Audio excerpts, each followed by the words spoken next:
કીર્તિ પટેલે જે મારા વિડીયો બહાર પાડ્યા છે ને એને જવાબ દેવા માંગે. એની હારે શું કરવું? એ તો ભાડાની ટેક્સી છે. શું છે? કીર્તિ પટેલ છે એ ભાડાની ટેક્સી છે. એનો મેન કોન્ટ્રાક્ટર છે ને, કોન્ટ્રાક્ટર કહેવાય. શું કહેવાય એને? હવાલા કિંગ ન કહેવાય. એનો મેન કોન્ટ્રાક્ટર છે રામ ગઢવી. આપણે એની હારે બધ ભરવાની છે. આ બિચારી આ તો ભાડાની ટેક્સી હારે શું આપણે કરવાનું? બોલવા દો જે બોલે એ. કીર્તિ પટેલ મુન્નાભાઈ ચોગડ છે ને એ જ છે, એમાં કાંઈ ફેર નહીં પડે. તો ગમે એવા કાદવ ઉછાળીશ મારી ઉપર, બરાબર? પણ તું જે કાંઈ બોલ ને એ પ્રૂફ સાથે બોલજે. અને તને હું ચેલેન્જ આપું છું, કીર્તિ સાંભળ.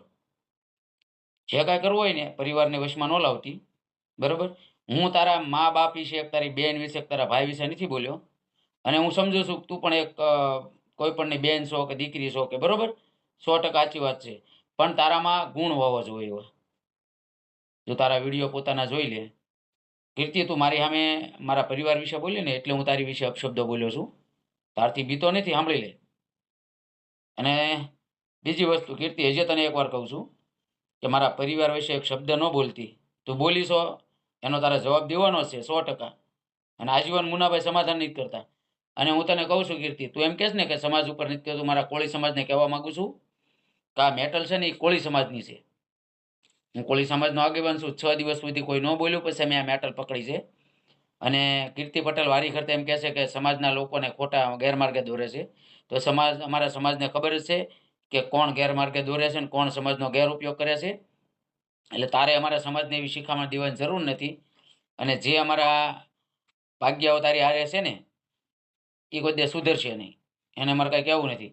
પણ કીર્તિ, તું એમ કહેશ કે મેં કોળી સમાજ ઉપર કોળી સમાજનું નથી બોલી હું ભારતીય આશ્રમમાં, તો જે ઋષિ ભારતી બાપુ છે ને એ અમારા કોળી સમાજના ગોત્ર છે. તને નોય ખબર હોય, તને તો બધી ખબર હોય કદાચ, પણ તું સાઈન બોલી હોય.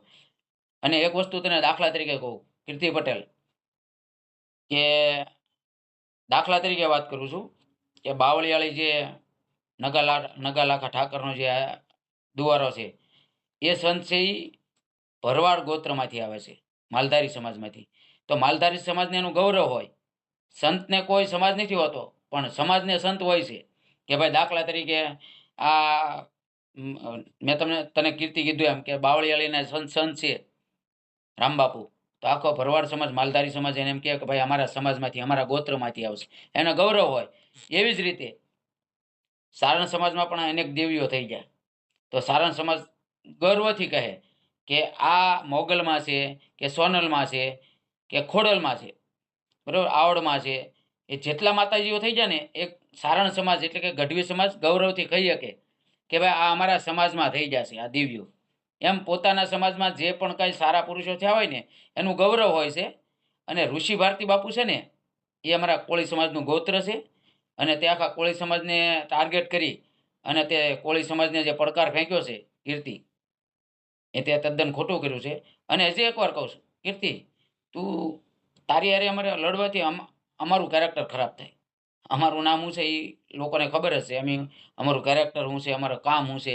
અને તું એમ કહેતી હોય ને કે 2 વાગે રાતે એક્ટિવા 2 વાગે નીકળે ને સરટી હોસ્પિટલમાં કોઈ પણ બેન દીકરીની સેવા માટે જાય છે, નહીં કે કોઈને મળવા માટે. આજ સુધીનો એક દાખલો સમાજમાં પૂછી લેજે કે મુન્નાભાઈ ચોગટ ઉપર કોઈ આક્ષેપ નથી, કોઈ આરોપ નથી કે કોઈ પણ બેન દીકરી હારે આને ખરાબ વસ્તુ કરી હોય. એટલે કીર્તિ, બોલવામાં બહુ ધ્યાન રાખજે. એટલે તારું પાપ મારે ધોવું નથી, બરાબર? આ તો તું મારા પરિવાર વિશે બોલી ને એટલે હું તને કીર્તિ કાલે અપશબ્દ બોલ્યો છું. બાકી કીર્તિ, મુનાભાઈ છે ને એ મુનાભાઈ છે. નાખજે તારું લોકેશન, તારું સરનામું, તારું લોકેશન. અને ના હું ન આવું ને તો મારા બાપ કોળી નહીં. બાકી કીર્તિ, હું તને કહું છું, હું ભાવનગરમાં રહું છું, કુંભારવાડા બાનુબેનની વાડી, માઢિયા રોડ, શેરી નંબર 8, બરાબર? તને જ્યારે તને ઈચ્છા થાય ને કાંઈ પણ, બરાબર, માથાકૂટ કરવી છે ગમે એ, તો હોઈ આવજે. મારું લાઈવ લોકેશન સરનામું આપી દીધું. મારી ઓફિસ છે શાસ્ત્રીનગર, બરાબર, અક્ષરદીપમાં. આ બે મારા સરનામા આપ્યા. તું અસલ મરદ હો ને, બરાબર, તું આ બધા ફાંકા ફુદ્યારી કરે છે ને કીર્તિ પટેલ, તારામાં જો એટલી બધી તાકાત હોય ને, તું તો શું છે સોશિયલ મીડિયાનું વર્કર છો. સોશિયલ મીડિયામાં તારે ફેમસ થવું છે. એટલે મારે તારી હારે મારે ઝઘડવાથી સમજી લે મારું કેરેક્ટર ખરાબ થાય છે. મુન્નાભાઈ એ તો જુઓ, એને તો એ ધંધો છે. એટલે કીર્તિ પટેલ, હું સમાજનો આગેવાન છું અને તું કાદવ ઉસાડેશ ને એ પહેલાં વિચાર કરજે. બધી રીતે તારે જવાબ દેવાનો છે. અને હજે તું યાદ રાખજે, મુનાભાઈ ચોગર છે ને એ કોઈ દે સમાધાન નથી કરતા. એટલે આજીવન સમાધાન નહીં થાય કીર્તિ, પણ મારા લોહીમાં ભળી ગયું છે તું મારા પરિવાર વિશે જે બોલીશ ને આજીવન. તારે વિડીયો જે બનાવો એ બનાવ, તને શૂટ.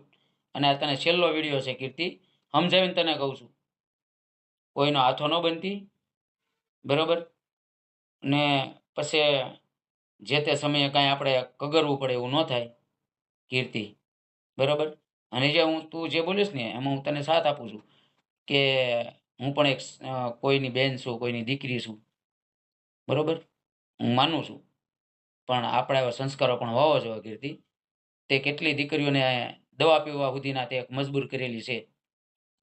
સાંભળ, જૈન સમાજની દીકરીને, સાધુ સમાજની દીકરીને, કણવી પટેલની દીકરીને, હોળી પટેલની દીકરીને તે કયું કામ સારું કર્યું બતાવ કીર્તિ પટેલ. તું મારું બોલસ ને કે 2 વાગે અને મારા પરિવારમાં તું ઘર્ષણ ઊભું કરવા માંગેશ, કોઈ દિવસ યાદ રાખજે, મારો કોઈ દિવસ એવો નેગેટિવ પોઈન્ટ કીધો હોય નહીં.